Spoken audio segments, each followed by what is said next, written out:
morning children. We are starting with third chapter of the social science lesson. In the first chapter we have seen that what is a heritage. It is of natural heritage and it can be of cultural heritage. In the second one we have seen that cultural heritage consists of the cultural heritage. उसके अंदर हमने handicrafts और fine arts देखा था.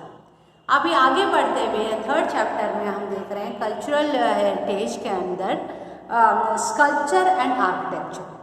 Sculpture का मतलब क्या होता है कि एक पत्थर के अंदर एक कुछ फीलिंग्स आपके कुछ फिगर आप बनाते हो, उसको किसको यूज़ करते हुए हैमर एंड चेसल यूज़ करके आप बनाते हो, उसको स्कल्पचर बोलते हैं.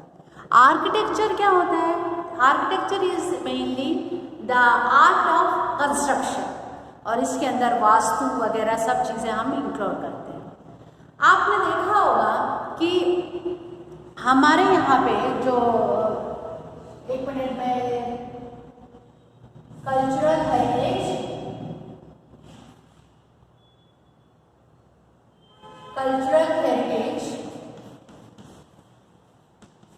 जिसके अंदर हम आज देखने वाले हैं स्कल्पचर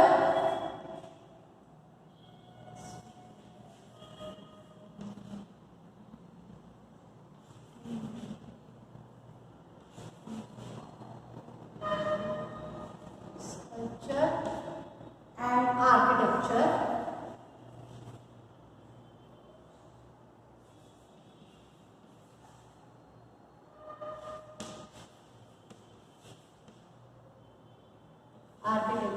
ओके. अभी आपने देखा होगा केदारनाथ मंदिर जो है वो फाटक उसके खुलते वगैरह, अभी 3-4 साल पहले इतना बड़ा बाढ़ आया था.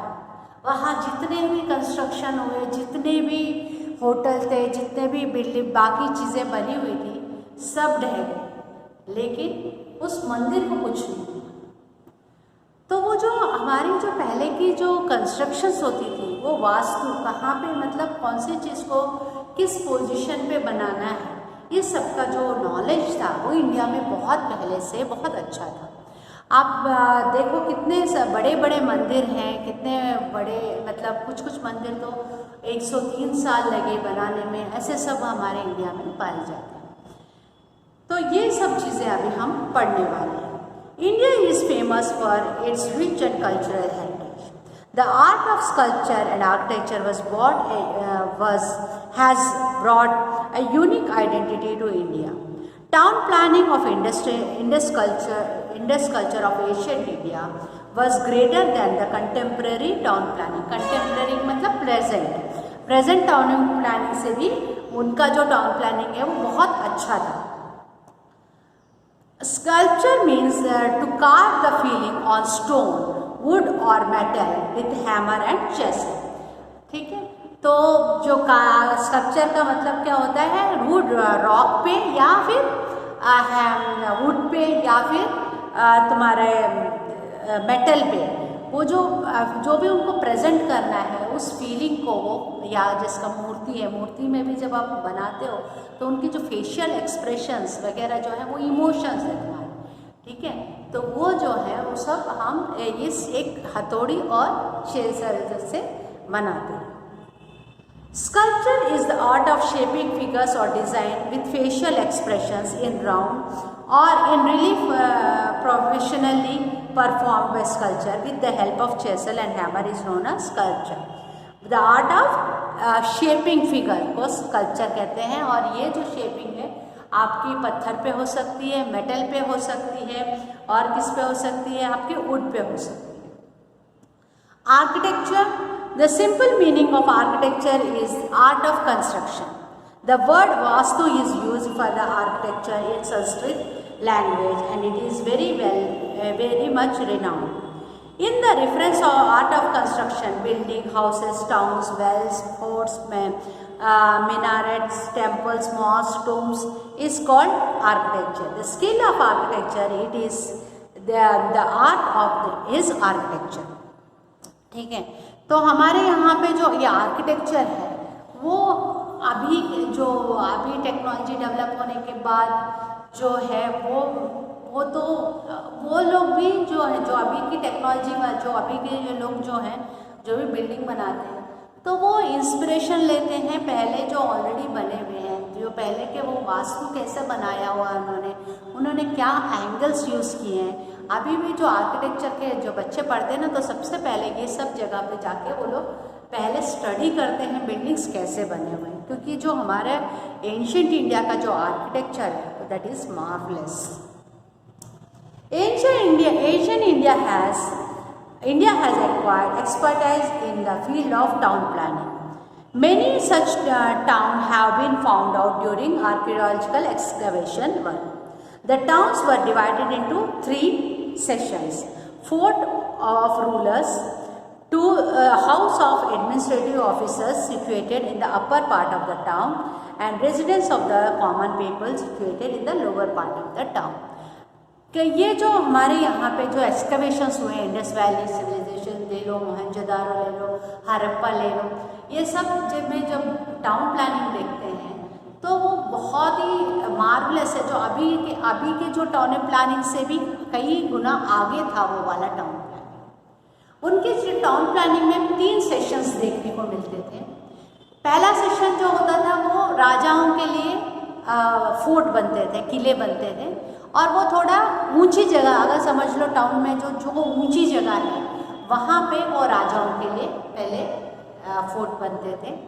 और उन्हीं के पास में जो इनके एडमिनिस्ट्रेटिव ऑफिसर है, मतलब जो भी राजकाज का काम करना है, एडमिनिस्ट्रेशन का काम करना है, जैसे कि सबका जो किसका लैंड है वो डॉक्यूमेंट्स रखना, ठीक है, जैसे कहाँ पे कंस्ट्रक्शन हो रही है, वो सब जितना भी ऑफिशियल वर्क होता था उसकी बिल्डिंग भी ये जो फोर्ट के थोड़े पास में निचले हिस्से में होते थे आम लोगों के रहने के घर।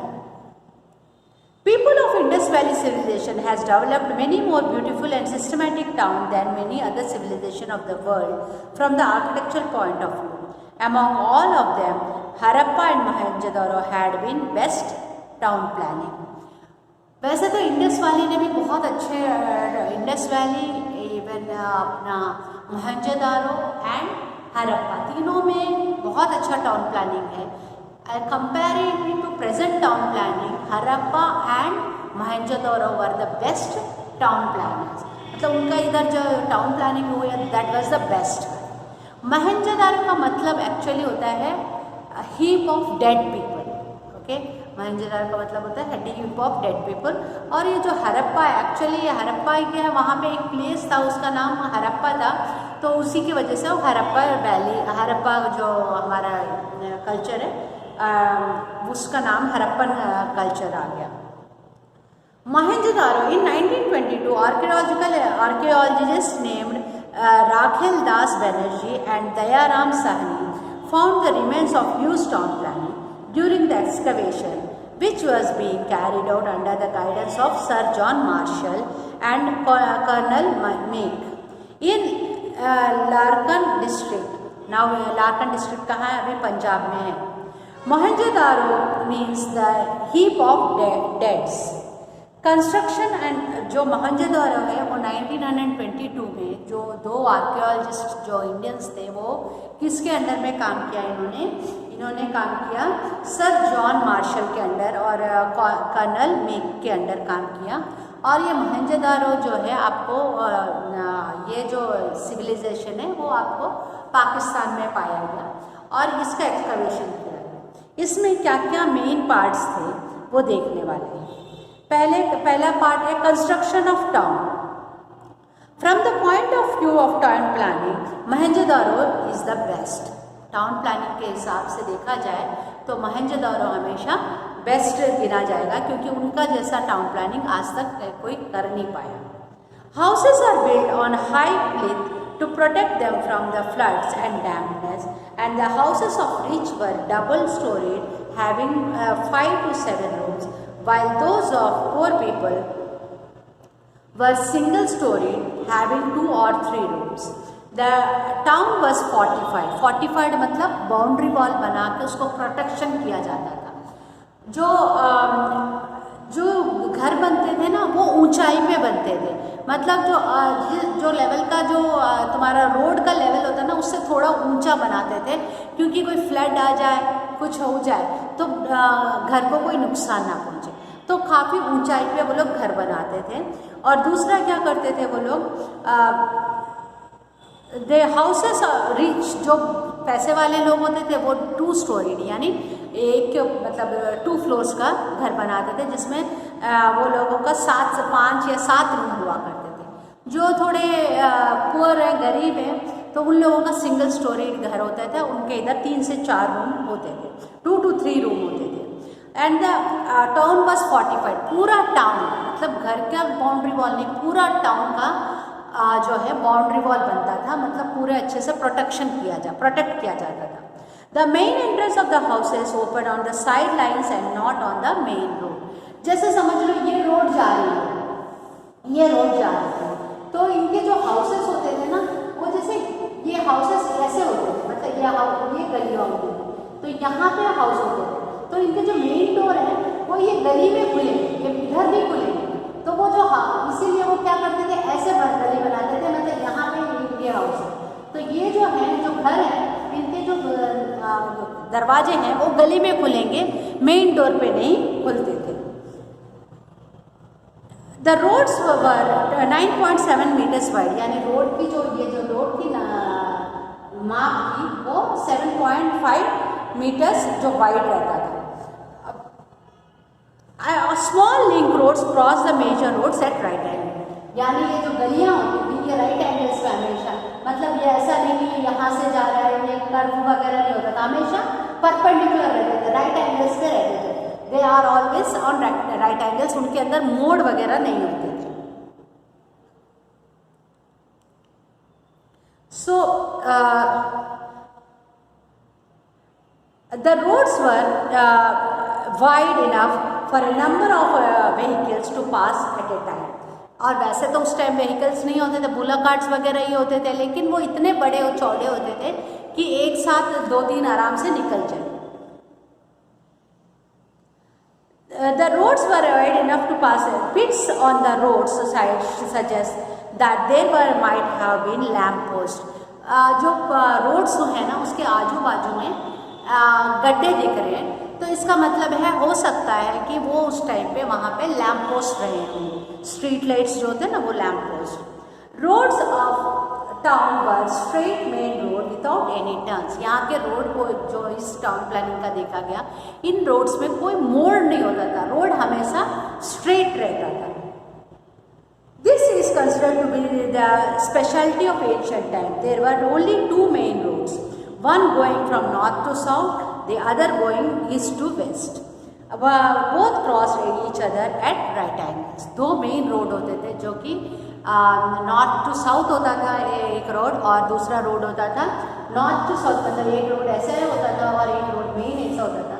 तो ये ऐसे ही सिंपल उनके रोड्स रहते थे, और जो रोड्स एक दूसरे से जुड़ते थे वो हमेशा राइट एंगल्स पे जुड़ते थे। ड्रेनेज सिस्टम, जो उनका ड्रेनेज सिस्टम सोचना चाहिए। The drainage system is unique feature of the town planning. Such a drainage system was not found except in the island of Crete in Mediterranean sea. This system was built to drain dirty water from the town. Each and every house has a cesspit. अच्छा, ये लोग क्या करते थे कि उनका drainage system, आजकल हमारे यहाँ पे अगर छोटे छोटे गांव में देखो तो वहाँ पे भी आपको ड्रेनेज सिस्टम नहीं मिलेगा, लेकिन इनके यहाँ पे देखो ड्रेनेज सिस्टम था। और ड्रेनेज सिस्टम भी कैसा था इनका कि जो भी गंदा पानी है ना उसमें से पानी निकल जाता था, वो गंदगी रह जाती थी। तो क्या होता है, वो जो कूड़ा रह जाता है ना उसको ले जाके आप अर्थ के अंदर गड्ढा बनाओ और उसके ऊपर उसके अंदर डालो और ऊपर से कवर कर दो। तब तो ये प्लास्टिक वगैरह नहीं था, तो वो सब बायोडिग्रेडेबल चीज़ें होती थी, तो वो खाली वो पानी को बहा देते थे और जो कूड़ा होता था उसको उसमें करते थे। और हर एक के घर, जैसे हमारे यहाँ के मैन होल होता है ना, सेसपिट होते हैं, वो उसमें से पानी बाहर चला जाएगा और जो कूड़ा वो रह जाएगा, और वो टाइम टू टाइम वो कूड़ा जो है निकाल के वो लोग उसको मैन्योर बनाने के उसमें रखते थे।